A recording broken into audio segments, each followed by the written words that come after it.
Hello YouTube, this is an overview video on my new PowerMac G4 Gigabit Ethernet model from 2000. So I just wanted to make a video on the machine itself.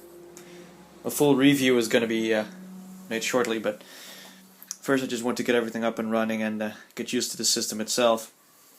So I got this yesterday, and I've been testing it out for a little bit, and it's a pretty darn nice machine, I must say.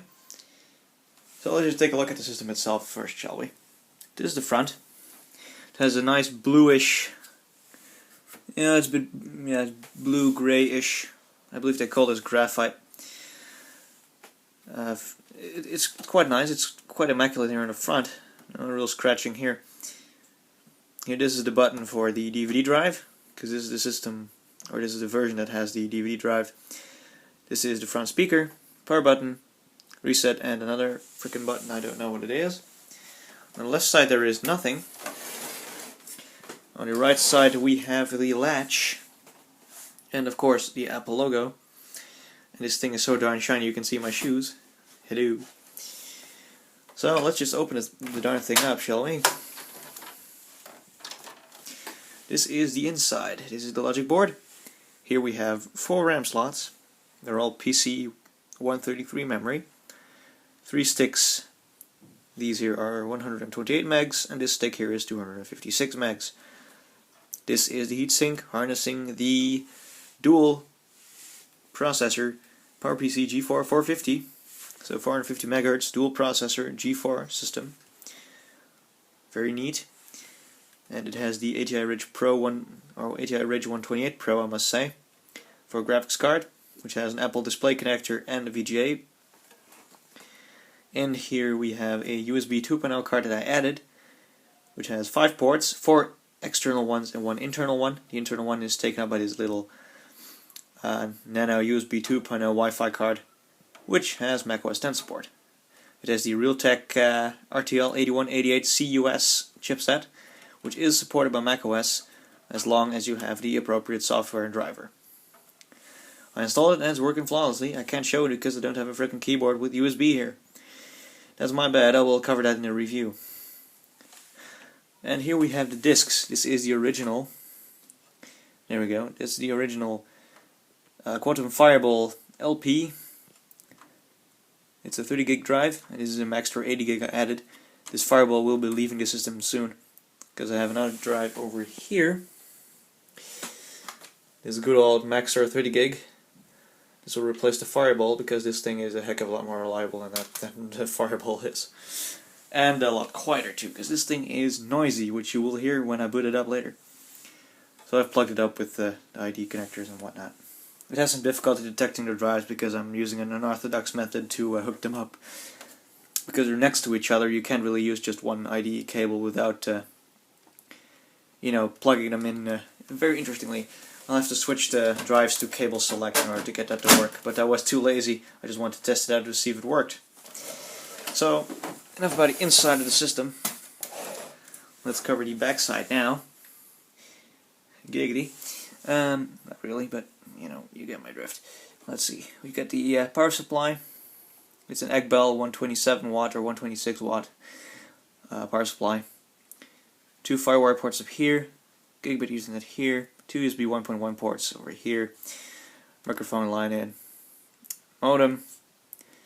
And it pretty much covers all the expansion here on the back. And of course down here we have the USB card. And to put it into perspective, the Apple display connector as well as the VGA. So that pretty much covers the outside of the machine as well as the inside. So the last thing I want to show you is the thing booting up into OS 10. So in order to do that, I will have to hook it up. I'll just give you one more look at the system from the front. Yeah.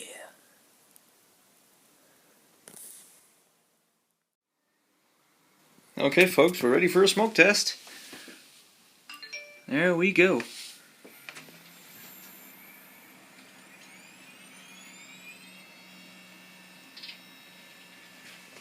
Oh, goody, goody, goody.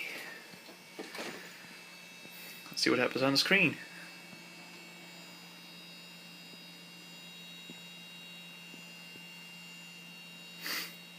It is currently running macOS 10 Tiger 10.4.11 off of the Fireball disk, which is very loud, as you can hear. The power supply fan is pretty quiet, but and the case fan is too. But damn, that Fireball. Alrighty.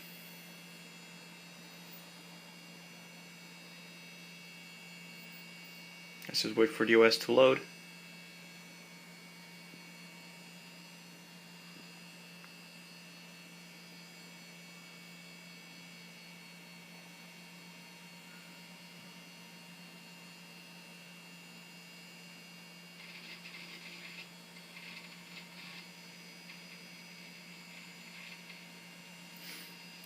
This disk isn't the fastest either.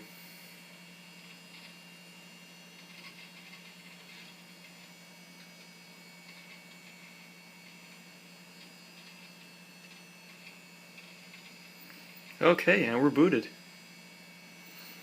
And the Wi-Fi utility started right up for me to connect to the wireless network, which I cannot do without a keyboard, because of course we use wireless encryption. So let's go to about his Mac. PowerMac G4, 2x, or 2 times, that's dual processor. Let's get more info. And let's see. Yeah, for some reason ATI cards in macOS 10 are, they call them ATY cards, but, yeah, well.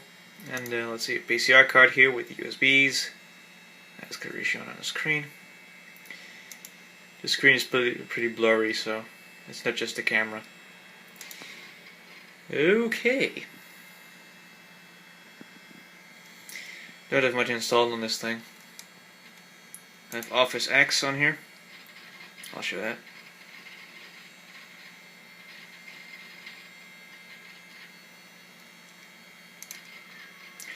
Just good old Word. Nothing special.